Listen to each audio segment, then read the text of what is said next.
Thì người mà có dấu thập ở đây thì thể hiện rằng trong đời người ta thứ nhất là sẽ dễ gặp phải cái sự thất thoát về tiền bạc lớn do cái sự tin người của mình. Cái thứ hai rằng cái người ta sẽ rất là tâm linh và có cái sự trực giác nhạy bén. Và cái thứ ba là trong đời sẽ ít nhất phải một lần thập tử nhất sinh nhưng may mắn thoát được nha.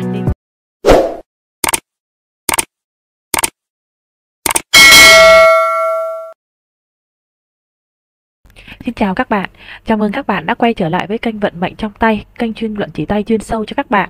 Thì hôm nay mình sẽ mang đến cho các bạn một bàn tay của một bạn nữ sinh năm 1980, thì năm nay bạn ấy 43 tuổi. Thì hôm nay mình sẽ giới thiệu cái đặc điểm rất là đặc biệt ở trong bàn tay này. Thì ở đây bạn này có cái bàn tay phục dược. Bàn tay phục dược là thứ nhất là cái ngón cái này của người ta này. Đó. Người ta sẽ rất là dài, to và mạnh. Cái thứ hai là cái đốt lóng của ngón tay cái người ta này nó sẽ chia là 4 lóng. 1 2 3 4 lóng nha. Và một cái đặc điểm cuối cùng của bàn tay phục dược nữa là ở cái đốt thứ tư của ngón cái, nó sẽ có một cái vân hình ngôi sao. Đó. Đây chính là người có cái bàn tay phục dược. Nghĩa là sao? Người bàn tay phục dược là một cái kiểu mẫu bàn tay có thể cứu người ở trong những cái lúc nguy cấp. Ví dụ như là cùng một loại bệnh, người ta bị cảm cúm đi hoặc là bị trúng gió, nhưng mà một người khác đi mua thuốc thì cái người đó sẽ rất là lâu khỏi. Nhưng mà chỉ cần cái bạn này mà đi mua thuốc hoặc là cạo gió cho cái người đó thôi thì người đó sẽ rất là mau khỏi ha. Người ta gọi là người có cái bàn tay phục dược có thể cứu người trong lúc nguy cấp ha. Một bàn tay rất là quý giá. Nếu như mà bạn này đi theo cái ngành y học thì sẽ rất là tốt cho cái con đường sự nghiệp của bạn ấy, cũng như là cái vấn đề cứu giúp người của bạn ấy. Và ở đây bạn ấy cũng đang nói mình là hiện tại thì bạn ấy cũng đang theo đuổi về nghề dược nhá. Chúc bạn thành công, tại vì hiện tại bạn đã đang đi đúng cái hướng đi của đời mình rồi. Thì chúng ta xét tiếp vào cái tướng bàn tay của bạn ấy. Bạn ấy có cái lòng bàn tay hình vuông nhá. Chủ về cái sự lạc quan, thích hoạt động, không chịu ngồi yên hay ra khỏi nhà, thích hành động theo bản năng và làm theo những gì mà bản thân mình cho là đúng. Đầu các ngón tay hình bầu dục thì chủ về cái sức sống, lòng tiến thủ, tính độc lập, cái sự sáng tạo, thích đi đây đi đó, thích hoạt động. Ngón tay to, tròn đầy thì thích cái sự nhàn nhã an nhiên. Ngón tay cái to, dài đủ tiêu chuẩn thì là người có can đảm, có nghị lực, sống có lý trí, có cái sự trí tuệ, suy nghĩ sâu sắc, tính cách cởi mở, độc lập và phóng khoáng. Có ý chí nghị lực vươn lên, dễ thích ứng với xã hội. Ngón cái cứng, khó bẻ cong, đầu ngón cái tròn bự thì thể hiện được cái sự quyết đoán, mạnh mẽ, nói được làm được. Ý chí thì kiên định, tự tin, sẽ tập trung năng lực và tinh thần. Nhược điểm ở đây là đôi khi cố chấp và bướng bỉnh. Đây, đốt thứ nhất của ngón cái dài. Đốt thứ hai ngắn thì chủ có cái tôi mạnh mẽ, tự tin, kiên định, dễ cố chấp, thường làm theo ý mình. Đôi khi thiếu đi cái sự tỉnh táo, suy nghĩ thì sâu sắc, không dễ tiếp nhận ý kiến của người khác. Như lúc nãy mình có nói, bạn này có cái ngón cái 4 lóng, có một cái vân hình ngôi sao ở cái đốt thứ tư của ngón cái, thì bạn này là có cái tướng bàn tay là bàn tay phục dược. Ngoài ra, người có cái ngón cái 4 lóng thì nó còn có một cái ý nghĩa nữa là nó sẽ có cái sự nổi bật hơn người ở một cái lĩnh vực nào đó. Tuy nhiên, nổi bật ở đây cũng chia theo hai chiều hướng tốt và theo cái chiều hướng ngược lại. Ngón giữa thẳng, không nghiêng về ngón nào hết thì chủ đôi khi khá là vô tâm với mọi việc xung quanh. Ngón trỏ thẳng, to trội hơn các ngón khác thì chủ thích cái sự ganh đua, thích có địa vị, có khả năng, có tố chất lãnh đạo, quản lý, có tư tưởng lớn. Tuy nhiên cái ngón trỏ này nó vẫn có cái độ hơi nghiêng thì nó sẽ thể hiện rằng cái lập trường của bạn đôi khi nó dễ bị lung lay. Ngón trỏ dài, đủ tiêu chuẩn, thể hiện có năng lực chỉ huy, lãnh đạo khá là tốt, có cái sự thận trọng, khiêm tốn, không thích thể hiện bản thân. Ngón trỏ to, gò mộc tinh cao thì luôn muốn làm chủ bản thân, làm chủ cuộc sống. Đốt thứ hai ngón trỏ mập mạp, gò mộc tinh nổi cao đầy đặn thì không chịu nổi cái sự nặng nhọc về thể xác, ưa làm công việc nhẹ nhàng. Đốt thứ nhất của ngón trỏ ngắn, chủ phản ứng chậm, dễ có cái sự đa nghi. Ngón áp út đạt độ dài tiêu chuẩn thì chủ giỏi xã giao, quan hệ xã hội tốt, có khiếu về nghệ thuật, óc thẩm mỹ khá là tốt. Ngón áp út dài hơn ngón trỏ này thì thể hiện có cái lối sống dĩ hòa vi quý, thích ứng cao với mọi hoàn cảnh sống, ham làm để có công danh, có sự nghiệp, đôi khi có thể quên ăn quên ngủ vì công việc. Ngón út ngắn hơn đốt thứ nhất của ngón áp út thì chủ sống chan hòa, tốt bụng, khá là nhút nhát, ít nói, thường ít bộc lộ tính cách ra bên ngoài, dễ khép mình, tỏ ra khó gần nhưng thực ra nội tâm dữ dội, hiếm khi tham gia các hoạt động bên ngoài tập thể, nên đối với người mới quen thì họ sẽ nghĩ bạn khá là dè dặt và khó gần. Chính cái sự rụt rè và e ngại thì sẽ khiến bạn đôi khi mất đi nhiều cái cơ hội của cuộc đời. Bạn đặt kỳ vọng rất cao vào những người mà bạn tin tưởng, nhưng khi không được đáp ứng thì bạn sẽ không giấu nổi cái sự thất vọng. Bạn biết cách quan tâm, chăm sóc người khác, trung thực nhưng đôi khi bướng bỉnh, nhiều lúc cực kỳ cứng đầu, không phân biệt đúng sai. Trong tình yêu thì nồng nàn, sôi nổi, sẵn lòng làm mọi việc vì người mình thương, nhưng quá nhẫn nhịn, chịu đè nén nên sống không được thoải mái, thành ra cái chuyện hôn nhân cũng vì thế mà khó hạnh phúc. Đốt thứ hai ngón út ngắn thì chủ đôi khi không thực tế, dễ ảo tưởng ha. Đây. Gò hỏa tinh cao thì dễ có cái sự nóng nảy, gò mộc tinh cao nữa thì dễ có cái sự tự ái. Khe ngón tay khít thì cho thấy cái sự cẩn thận tỉ mỉ, hành sự thì bảo thủ, cần kiệm thực tế và không tùy tiện dùng tiền. Bạn có cái đường chí đạo này rất sâu và dài, xuất phát chung đoạn đầu với cái đường sinh đạo thì sẽ cho thấy được cái sự thông minh, tư duy logic, thận trọng, suy nghĩ chín chắn khi xử lý công việc. Nhược điểm ở đây do cái đoạn đầu này nó kéo hơi dài chung với cái đường sinh đạo thì thể hiện đôi khi bạn suy nghĩ khá là lâu đối với những cái sự việc cần cái sự quyết đoán, thì vì cái suy nghĩ khá là lâu nên đôi khi bạn tự bỏ lỡ hoặc đánh mất cơ hội của bản thân. Kết thúc cái đường chí đạo này nó ở cái gò hỏa tinh âm thì nó sẽ thể hiện rằng bạn có cái tư duy thực tế, thẳng thắn, thích hợp làm các công việc đòi hỏi cái sự cẩn trọng, kỹ thuật và chuyên môn, thích cái sự ổn định và ít dám mạo hiểm. Bạn có cái đường thiên di này ha, đường đi xa này. Đó, thì thể hiện có cái số đi xa hoặc là xuất ngoại, nhưng mà cuối cái đường sinh đạo lại xuất hiện một cái hình chiếc lá. Đó.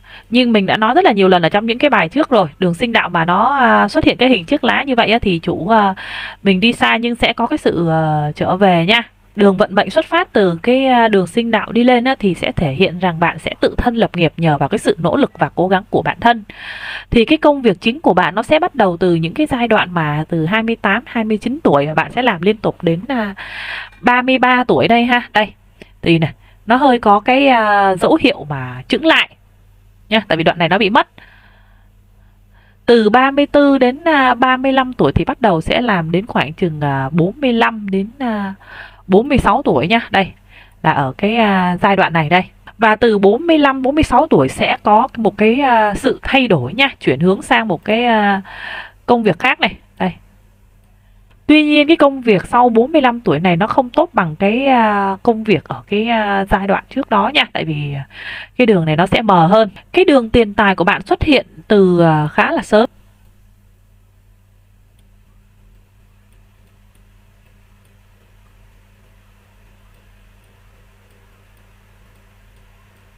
Cái đường tiền tài của bạn nó xuất hiện từ khá là sớm và thẳng, thì chủ bạn có cái nguồn thu nhập khá là ổn định.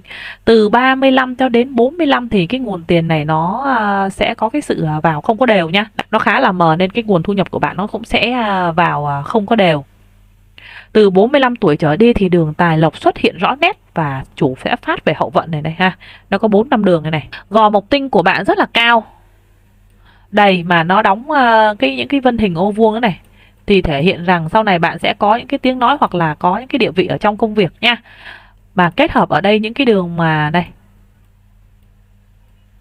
những cái đường thượng đẳng này thể hiện cái sự nỗ lực và cái quyết tâm của bạn đấy ha trong công việc. Ngoài ra nó còn thể hiện được có cái vận quý nhân giúp đỡ. Mà ở đây các gò của bạn này, đây, các gò của bạn này, đấy, cung quan lộc này, gò thủy tinh này nó đã nổi cao rất là đầy đặn rồi, thì nếu như mà sau này về cái hậu vận đấy nha, bạn có mở cái cơ sở để kinh doanh buôn bán thì nó cũng sẽ rất là thuận. Vân chữ điền ở trên gò mộc tinh và cái gò kim tinh này thì nó sẽ thể hiện rằng bạn dễ có đất đai được thừa hưởng nha.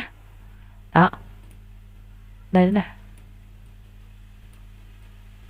Tam giác ở trên minh đường thì chủ sẽ có lộc đất đai tự thân, có nghĩa là tự thân mình mua đó. Đây, đây nha, trên tay nó xuất hiện cái hình dấu thập hơi mờ nha. Đó. Thì người mà có dấu thập ở đây thì thể hiện rằng trong đời người ta thứ nhất là sẽ gặp phải cái sự thất thoát về tiền bạc lớn do cái sự tin người của mình. Cái thứ hai rằng cái người ta sẽ rất là tâm linh và có cái sự trực giác nhạy bén. Và cái thứ ba là trong đời sẽ ít nhất phải một lần thập tử nhất sinh nhưng may mắn thoát được nha. Thì như lúc nãy mình có phân tích thì hiện tại ở trên tay bạn này thì mình thấy bạn sẽ có khoảng chừng 3 lô đất, trong đó thì có 2 lô là khả năng là được thừa hưởng, và trong đó sẽ có một lô là tự thân nha, và cũng là lô đất lớn đó, chứ cũng không phải là nhỏ đâu.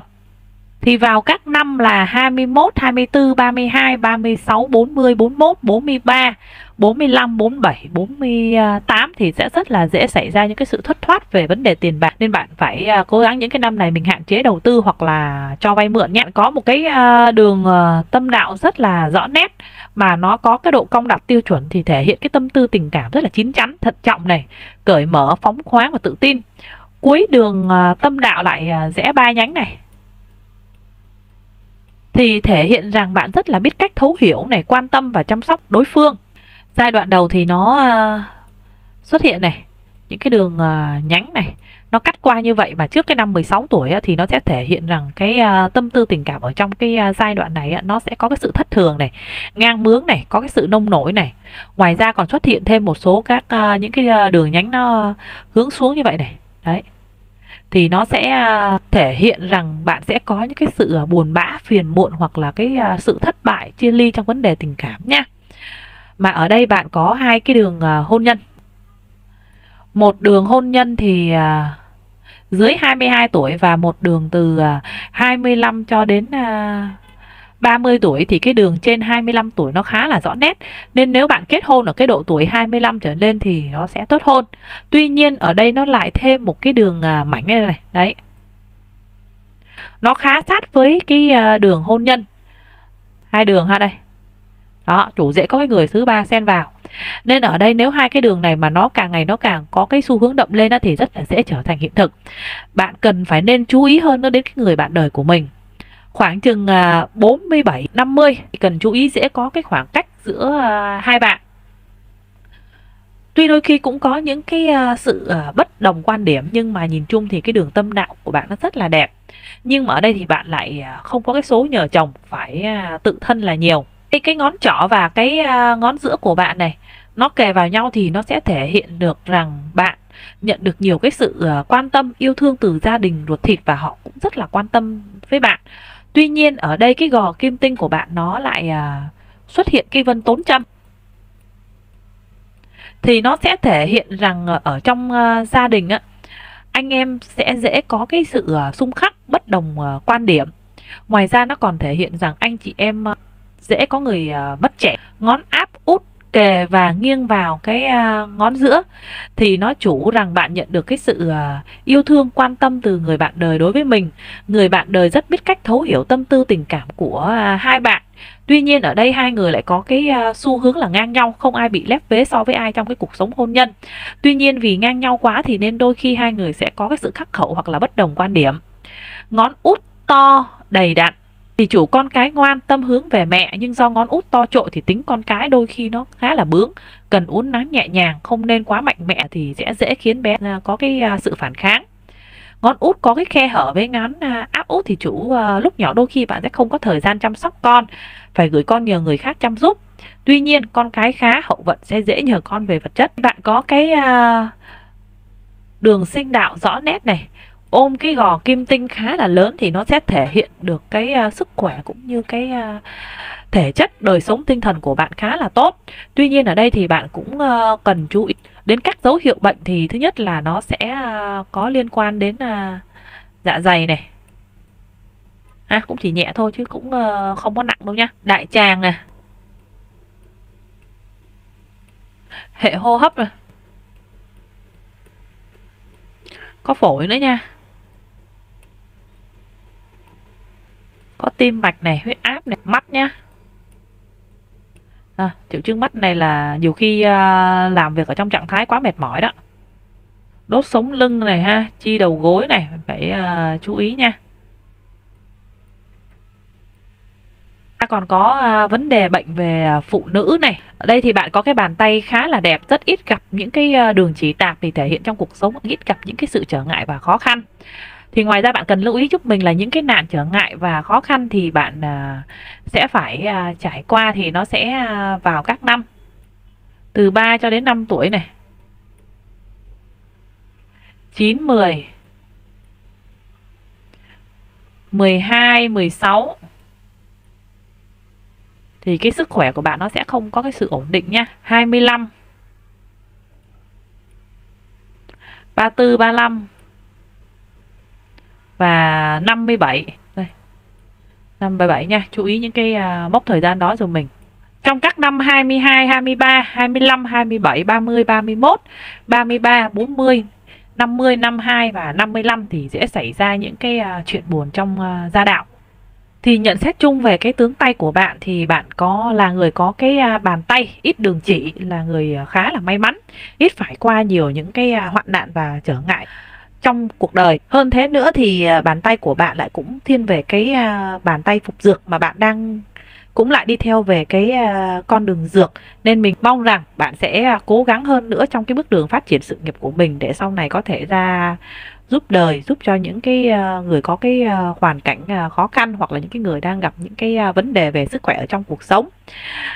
Tuy một cái số cái đường chỉ tài hay là cái sự nghiệp vẫn còn đang khá là mờ, nhưng chỉ cần bạn cố gắng tu tâm, tu đức, hành thiện và luôn cố gắng tích cực hơn trong cuộc sống thì mình tin rằng các đường chỉ chính nó sẽ ngày càng có cái sự rõ nét.